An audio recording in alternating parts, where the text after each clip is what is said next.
ارے جس کو ہم دعوت دے کے بلاتے ہیں کہ آنا قرآن خوانی میں، ایک پارہ پڑھ کے میرے باپ کے روح تک پہنچا دینا اس کا ثواب، 2 پارہ پڑھ کے میرے ماں کی روح تک اس کا ثواب پہنچانا، 4 پارہ پڑھ کے، 1 ختم قرآن کر کے، 2 مکمل قرآن پڑھ کے میرے خاندان میں جو لوگ چلے گئے ہیں ان کی روح تک اس کا ثواب پہنچانے کا کام کرنا۔ لیکن میرے دوستو، آپ نے غلطی کیا ہے؟ آپ کے گھر میں جو لوگ چلے گئے ہیں ان کو بخشوا رہے ہیں نمازی آ کر کے، ان کو ثواب پہنچا رہے ہیں نمازی آ کر کے، ان کو جو ہے ثواب و نیکی دے رہے ہیں یہ نمازی آ کر کے۔ فجر کی نماز پڑھ کے پہلے آپ کے گھر میں آتے ہیں، اپنا کام چھوڑ کے آتے ہیں، اپنا سارا کام و کاج چھوڑ کے آپ کے گھر میں آتے ہیں، 1 پارہ قرآن پاک کی تلاوت کرتے ہیں، اور یہ نمازی کہتا ہے مولا میں نے جو اس کو پڑھا ہے اگر کوئی غلطی ہو تو معاف فرما، اور جو صحیح ہے مولا اس کے باپ کی روح تک پہنچا دے مولا،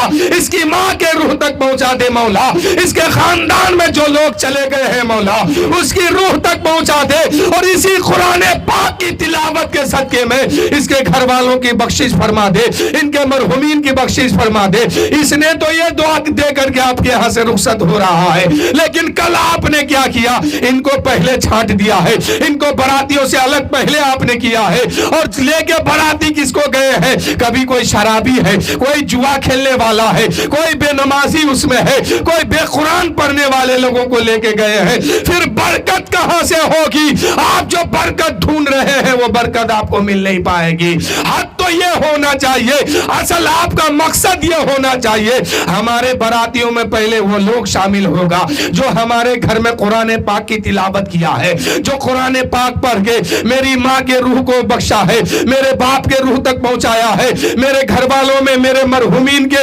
ایصال ثواب کیا ہے، اور ان کو ان کی بخشش کی دعا کیا ہے۔ پہلے حق ان کا ہے کہ پہلے ان کو براتیوں میں شمار کرو، اور جب یہ براتی میں شمار ہوگا اور جا کے وہاں بیٹھیں گے اور قاضی خواہ نکاح پڑھائے گا اور کہے گا کہ مولا یہ لڑکا اور لڑکی دونوں مل کے تیرے حبیب کی سنت پر عمل کیا ہے، مولا اسے قبول فرما، اور اس شادی میں اس نکاح میں حضرت آدم و حوا کی برکت عطا فرما، حضرت یوسف و زلیخا کی محبت کا صدقہ عطا فرما، تمام نبیوں کا صدقہ عطا فرما، تمام رسولوں کا صدقہ عطا فرما۔ جب قاضی خاں کہیں گے اے پاک پروردگار میرے رسول پاک صلی اللہ علیہ وآلہ وسلم اور اماں عائشہ صدیقہ کے درمیان میں جو محبت تھی مولا اس کا صدقہ ان دونوں کو عطا فرما، ادھر نمازی آمین کہیں گے انشاءاللہ دعا قبول ہو جائے گی، انشاءاللہ آپ کے بیٹا اور بہو کو برکت نصیب ہو جائے گی۔